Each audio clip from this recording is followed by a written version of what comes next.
And then the big political and economic question of the 21st century will be, what do we need humans for?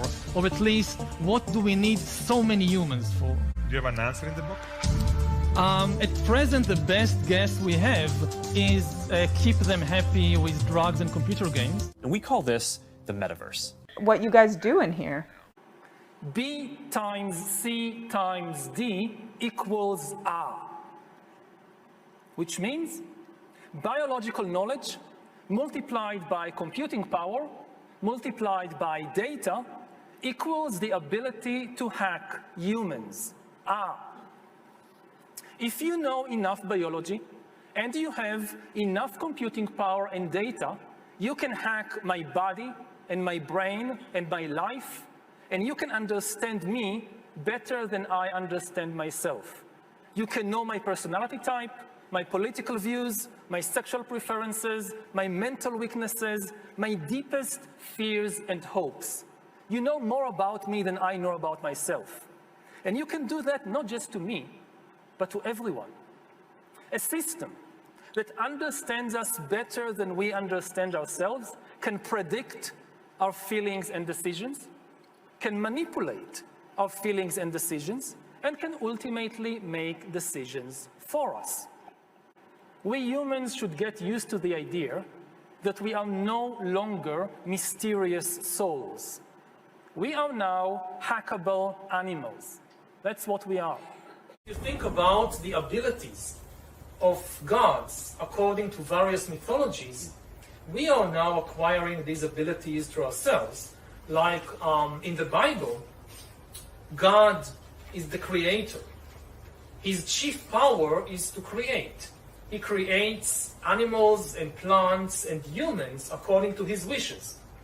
Now we are gaining this power to create life, just like God, and in a way, we even go beyond the biblical God. Because even if you believe the Bible, the only thing God managed to create are organic beings. All these trees and giraffes and humans, they are just organic. But we are now trying to create inorganic entities, inorganic life forms, cyborgs, artificial intelligence, and so forth. If we succeed, and there is a very good chance we will, then very soon we will be beyond the God of the Bible. The easiest way to grab people's attention is to make them frightened. This is how we are built, really, as animals. So if you want to distract the public from issues like government corruption, or like deteriorating healthcare system, or deteriorating education system, the best thing is to find an external enemy that threatens the survival of the nation, and immediately that gets all the attention.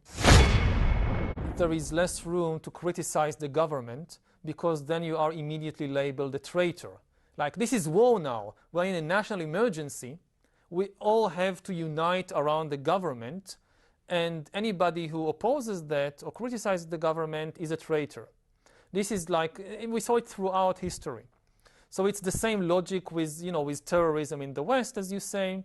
And this is why very often, even in a situation when there is no real threat, leaders are manufacturing artificial threats. Very soon, it will be possible to hack human beings.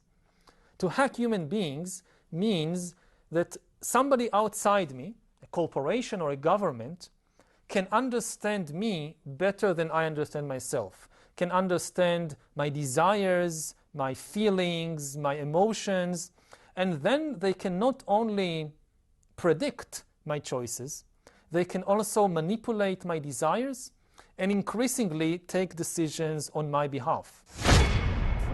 Now, to hack a human being, to really understand what's happening in my mind, you need three things.